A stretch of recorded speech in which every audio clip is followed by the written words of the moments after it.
Bom dia, queridos irmãos, graça e paz em nome de Jesus. Amém? Quero te convidar a nós orarmos nessa manhã para começarmos esse tempo de ouvir a palavra do Senhor. Amém? Pai, nós te agradecemos neste dia, te agradecemos pela tua palavra. Obrigada, Deus, porque o Senhor sempre fala, Deus, conosco, o Senhor sempre vivifica a tua palavra no nosso coração. E nós te agradecemos, Pai, por isso e pedimos que nessa manhã o Senhor fale conosco, o Senhor vivifique, Senhor, a tua palavra no nosso coração e que a tua vida, Pai, traga, Senhor, vida para o nosso coração também neste dia, Pai, em nome de Jesus. Amém. Amém. Nós temos meditado, estamos chegando ao fim do Evangelho de Jesus segundo João. Nós temos lido esse livro, ouvido as ministrações, sendo ministrados pelo Senhor através da palavra dele no livro de João. E hoje nós vamos falar sobre o julgamento político de Jesus. E essa história está lá no livro de João, no capítulo 18, do versículo 28, vai até o capítulo 19, o verso 16. E eu quero te convidar a nós lermos esse trecho. O versículo 28 diz assim: Depois, levaram Jesus da casa de Caifás para o pretório. Era cedo de manhã. Eles não entraram no pretório para não se contaminarem, mas poderem comer a Páscoa. Então Pilatos saiu para lhes falar e lhes disse: Que acusação trazeis contra este homem? Responderam-lhe: Se este não fosse malfeitor, não te entregaríamos. Replicou-lhes, pois, Pilatos: Tomai-o vós outros e julgai-o segundo a vossa lei. Responderam-lhe os judeus: A nós não nos é lícito matar ninguém. Para que se cumprisse a palavra de Jesus, significando o modo por que havia de morrer. Versículo 33. Tornou Pilatos a entrar no pretório, chamou Jesus e perguntou-lhe: És tu o rei dos judeus? Respondeu-lhe Jesus: Vem de ti mesmo esta pergunta, ou tu disseram outros ao meu respeito? Replicou-lhe Pilatos: Porventura, sou judeu? A tua própria gente e os principais sacerdotes é que te entregaram a mim. Que fizeste? Respondeu Jesus: O meu reino não é deste mundo. Se o meu reino fosse desse mundo, os meus ministros se empenhariam por mim, para que não fosse eu entregue aos judeus. Mas agora o meu reino não é daqui. Então lhe disse Pilatos: Logo, tu és rei? Respondeu Jesus: Tu dizes que eu sou rei. Eu para isso nasci e para isso vim ao mundo, a fim de dar testemunho da verdade. Todo aquele que é da verdade ouve a minha voz. Perguntou-lhe Pilatos: Que é a verdade? Tendo dito isto, voltou aos judeus e lhes disse: Eu não acho nele crime algum. É costume entre vós que eu vos solte alguém por ocasião da Páscoa. Quereis, pois, que eu vos solte o rei dos judeus? Então gritaram todos novamente: Não este, mas Barrabás. Ora, Barrabás era salteador. Então, por isso, Pilatos tomou a Jesus e mandou açoitá-lo. Os soldados, tendo tecido uma coroa de espinhos, puseram-lhe na cabeça e vestiram-no com um manto de púrpura. Chegavam-se a ele e diziam: Salve, rei dos judeus! E davam-lhe bofetadas. Outra vez saiu Pilatos e lhes disse: Eis que eu vou-lo apresento, para que saibais que eu não acho nele crime algum. Saiu, pois, Jesus, trazendo a coroa de espinhos e o manto de púrpura. Disse-lhe Pilatos: Eis o homem. Ao verem-no, os principais sacerdotes e os seus guardas gritaram: Crucifica-o, crucifica-o. Disse-lhes Pilatos: Tomai-o vós outros e crucificai-o, porque eu não acho nele crime algum. Responderam-lhe os judeus: Temos uma lei, e, de conformidade com a lei, ele deve morrer, porque a si mesmo se fez filho de Deus.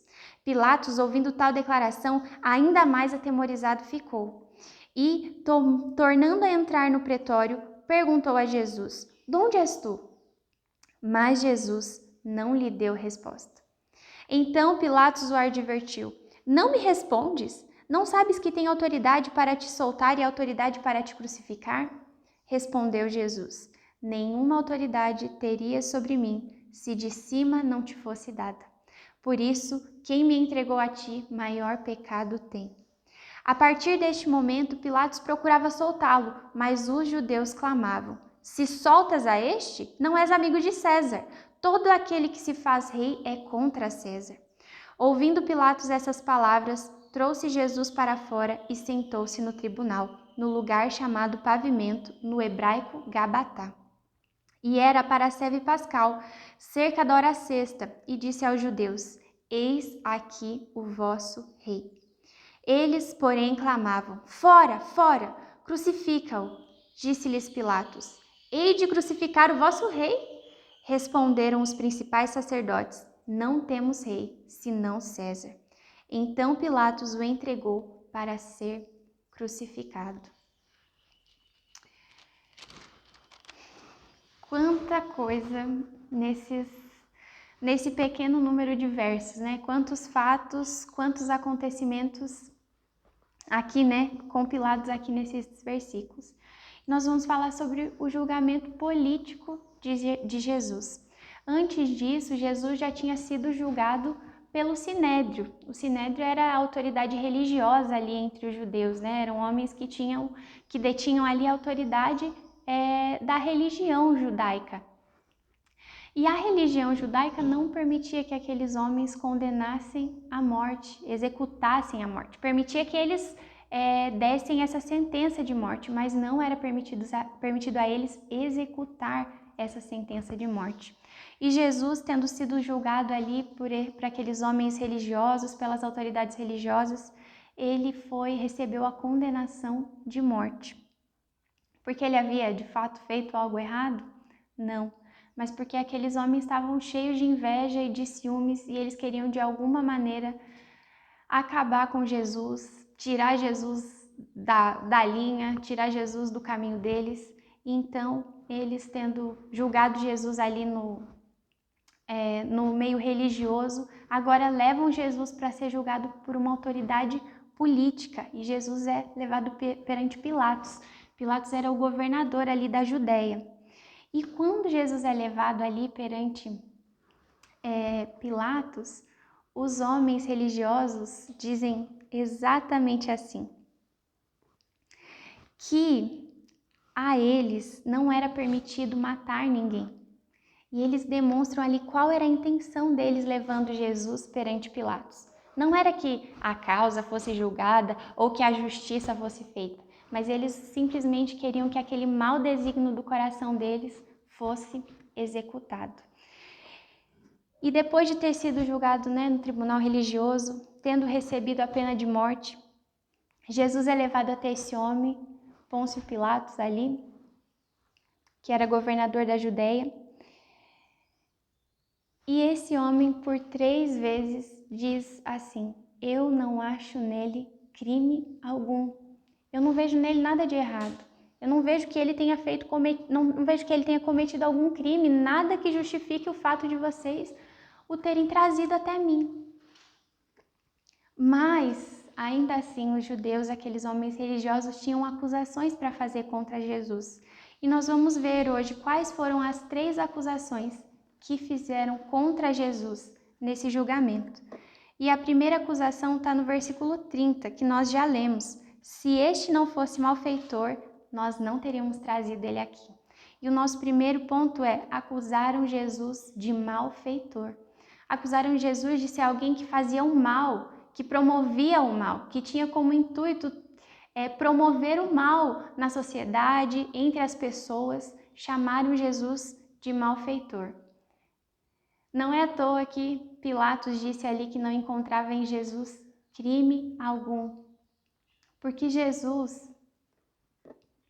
como diz ali em Atos, Jesus andou por toda parte fazendo o bem, durante toda a sua vida.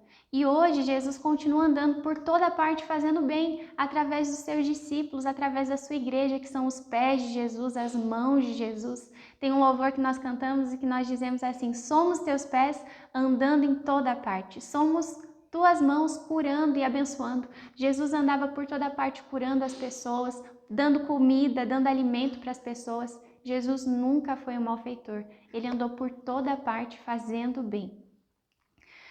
Então, qual foi a outra acusação que levantaram contra Jesus? Qual foi a outra falsa acusação que levantaram contra Jesus? No capítulo 19, versículo 7, acusaram Jesus de blasfêmia. Vamos ler ali mais uma vez? Responderam-lhe os judeus: temos uma lei e, de conformidade com a lei, ele deve morrer, porque a si mesmo se fez filho de Deus. Acusaram Jesus de a si mesmo se fazer filho de Deus. Mas Jesus não se fez a si mesmo filho de Deus. Jesus é o Filho de Deus. Jesus é aquele que encarnou, que sempre existiu, mas que nasceu em figura humana, que veio ao mundo, deixou toda a sua glória, esvaziou-se de toda a sua glória e veio ao mundo para ser homem como nós. O Deus Criador sendo feito a imagem de criatura, de homem, como nós. Acusaram Jesus de blasfêmia, de que ele havia feito a si mesmo Filho de Deus. Mas Jesus é, de fato, o Filho de Deus. A palavra diz que ele estava no princípio com Deus e que sem ele nada do que foi feito se fez. Que a vida estava nele e a vida era a luz dos homens. Mas, como a palavra disse, ele veio para os seus e os seus não receberam. O seu próprio povo o acusando de blasfêmia. O seu próprio povo acusando o Filho de Deus de se fazer igual a Deus, quando Jesus, na verdade, é o Filho de Deus, o Filho unigênito do Pai. E qual foi a outra acusação que fizeram contra Jesus? Nós vamos ler o versículo 12. Acusaram Jesus de sedição. O que é isso, sedição? De se levantar, de se rebelar contra a autoridade. Olha só o que disseram. A partir desse momento, Pilatos procurava soltá-lo, mas os judeus clamavam: se soltas a este, não és amigo de César. Todo aquele que se faz rei é contra César. Aqui estavam acusando Jesus de sedição, de que ele estava se rebelando contra o imperador, que era César naquele tempo. E estavam dizendo que Jesus ali estava promovendo uma rebelião contra a autoridade. Mas foi Jesus mesmo quem disse certa vez: dai a César o que é de César e a Deus o que é de Deus. O reino de Jesus não era desse mundo. O reino de Jesus era do alto, era do céu. Ele mesmo disse ali para Pilatos: o meu reino não é desse mundo. O meu reino é do alto, o meu reino é do céu. E então, mais uma acusação falsa contra Jesus, sendo acusado de sedição, quando na verdade ele disse para o povo dar os impostos, pagar a César aquilo que era devido a César. E lendo esse texto, eu fiz questão de ler todos esses versículos no começo para a gente ter uma visão assim ampla do que estava acontecendo naquela situação. E eu fiquei pensando, Deus sendo justo, você vai concordar comigo, Deus é justo. Como é que Deus permitiu que todas essas acusações falsas fossem feitas a um homem justo? Pilatos, que não era judeu, que não era crente em Jesus, concluiu que, por 3 vezes, que ele não encontrava em Jesus crime algum. Esse homem para mim é inocente, vocês estão condenando, mas eu não tenho parte com isso porque eu não vejo nele culpa nenhuma. Por que então que Deus permitiu que esse homem justo fosse julgado, condenado pelas autoridades religiosas, agora sendo julgado pelas autoridades políticas e recebendo a condenação que recebeu? Por que é que Deus permitiu tudo isso? E a resposta é maravilhosa. A resposta é que alcançou o meu coração e eu tenho certeza que alcançou o seu coração também. Aqui, Jesus não tinha nada que as pessoas pudessem acusar ele de coisas que ele mesmo tenha feito. Ele é é justo, ele nunca pecou, né? Não se encontrou dolo nos seus lábios, ele nunca disse uma palavra errada, uma palavra má, ele nunca fez mal a ninguém, muito pelo contrário, ele andou por toda parte fazendo bem. Mas aqui, sobre Jesus, estava sendo derramada a minha injustiça, o meu pecado e o seu pecado, e o pecado de toda a humanidade. Eles estavam vendo ali a vida de Jesus, mas espiritualmente Jesus estava carregando todo o nosso pecado, toda a nossa culpa. O pecado que nos afasta de Deus, o pecado que nos faz ser odiados por Deus, que faz com que Deus queira a gente longe. Todo esse pecado estava sendo jogado, foi derramado sobre o Filho, que é justo, que não tinha pecado. E então Deus não só permite, mas a Bíblia diz que Jesus se deu, ele se entregou, ele quis dar a sua vida em resgate por muitos. E ali Jesus, não tendo culpa, recebe toda a culpa. Não tendo acusações, recebe toda a acusação. As acusações de quem? Que nós, que eu, que você merecíamos. Tudo isso é derramado sobre Jesus. E então, Jesus ali no capítulo 19, nós vemos, né, toda a zombaria com Jesus, coloca uma coroa de espinhos na sua cabeça. Ele diz que é o rei, então olha, tá aqui a coroa dele, uma coroa de espinhos. Pegam uma capa, um manto ali de púrpura e vestem sobre Jesus. Quanta vergonha! Essa vergonha era a vergonha que eu e você merecíamos passar.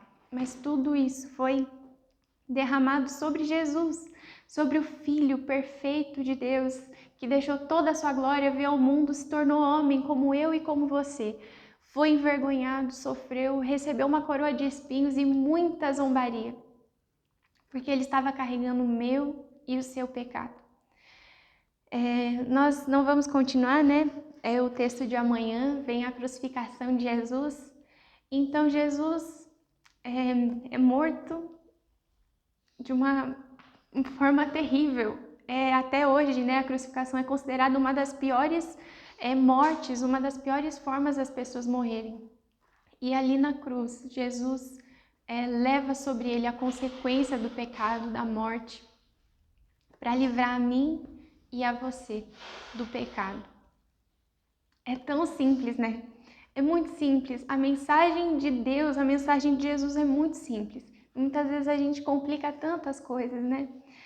Que segurança, que paz nós temos em saber que Jesus pagou pelos nossos pecados, em saber que nós temos vida eterna.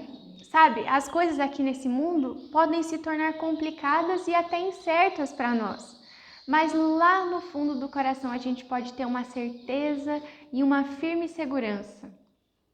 Nós vamos morrer um dia, eu vou morrer um dia, você vai morrer um dia, todos nós vamos morrer um dia.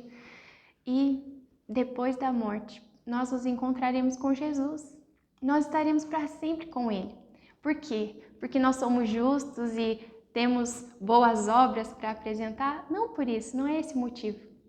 Mas porque Jesus, o justo, foi morto pelos injustos, foi morto pelos pecadores.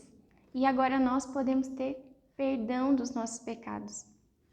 E essa é a palavra que Deus colocou no meu coração para compartilhar com vocês hoje, né, que abençoou muito o meu coração. Jesus não tinha pecado, não tinha nada que eles pudessem acusar. As acusações que foram feitas contra ele foram falsas, não tinham fundamento. Malfeitor, sendo acusado de blasfêmia e também de sedição, de provocar uma revolta ali no povo, nada disso tinha sido verdade.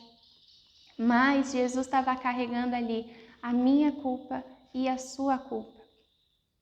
E que nesse dia, em nome de Jesus, a gente receba dessa bênção que Deus nos dá, do perdão que Deus nos dá. A nós é de graça, mas nós sabemos que custou a vida do Filho de Deus, né? E aqui a gente chega no momento da crucificação, mas nós sabemos que a vida de Jesus foi uma vida de cruz, foi uma vida de carregar a cruz. E ele disse a nós: se alguém quer vir após mim, negue-se a si mesmo dia a dia, tome a sua cruz e siga-me, e venha atrás de mim. Né? Jesus ali carregou a cruz que nenhum de nós poderíamos carregar. E hoje Ele nos dá uma cruz que nós podemos carregar, que nos faz bem carregar. Nossa, Jesus, que andava por toda parte fazendo bem, dizendo que eu preciso carregar uma cruz? Sim. Se Ele diz para nós tomarmos a nossa cruz e seguirmos a Ele, é porque a cruz, sendo carregada por nós, faz bem a nós. É para o nosso bem. Amém? E eu gostaria de orar e pedir a Deus mesmo que essa verdade encha o nosso coração nesse dia. Em um mundo de tantas incertezas, né, no nosso país, ouvindo sobre rumores e possibilidades de coisas que podem acontecer, né, que a gente tenha essa certeza. Eu vou morar no céu. Eu posso morrer um dia, vou morrer um dia, mas eu tenho essa certeza. Eu vou morar no céu, porque Jesus pagou o preço do pecado, Jesus oferece a mim perdão e graça e Ele oferece isso para todos. Mas qual que é a diferença? Você pode receber você recebe um presente, eu estou te dando um presente. É a sua escolha. Você pode aceitar esse presente ou você pode recusar esse presente. Esse presente está disponível para todo aquele que crê em Jesus. O perdão, a graça, e que em nome de Jesus, nesse dia, mais uma vez, a gente aceite esse presente e deixe essa paz de Deus encher o nosso coração. Nós somos perdoados, nós temos perdão. Jesus, o justo, foi morto por causa do meu pecado, por causa do seu pecado. Mas, apesar de ter sofrido ali, né, vergonha, dor, ter sido afastado de Deus por causa do meu e do seu pecado, nós sabemos que ao terceiro dia Ele ressuscitou. O Espírito de Deus, o Espírito Santo ressuscitou Jesus dentre os mortos. E hoje Ele está sentado à destra de Deus. É tão bom ler Apocalipse e ver que Jesus está ali glorioso. Ele é o Cordeiro, mas Ele também é o leão que venceu e que batalha por nós e nos garante a vitória. Amém? Vamos orar então? Amém. Senhor, nós queremos te agradecer, Pai. Obrigada, Senhor. Não tem como, Senhor, ler esse texto, ouvir isso, Senhor, sem ter o nosso coração tocado pelo Senhor.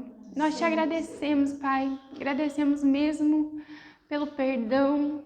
Obrigada, Deus, pela tua graça que nos alcançou. É um sentimento de tristeza entre o nosso coração ao ler esses versos, ao ler, Senhor, sobre a morte do Senhor, ao ver, Senhor, a vergonha que o Senhor passou ali, mas também muita alegria, Senhor, enche o nosso coração ao sabermos, Deus, que o Senhor venceu a morte, Deus, que a morte não segurou o Senhor e que ali, né, diz, ó morte, onde está o teu poder? Onde está aquilo que você pode fazer? Jesus venceu. Nós agradecemos por isso, Pai. E a minha oração é para que essa satisfação, Senhor, essa paz, essa alegria, Deus, do perdão que o Senhor nos dá através da Tua graça, Pai, encha os nossos corações neste dia. Em nome de Jesus. Amém. Amém. Deus abençoe, querido irmão, que você tenha um dia na paz do Senhor e desfrutando do perdão do Senhor. Amém.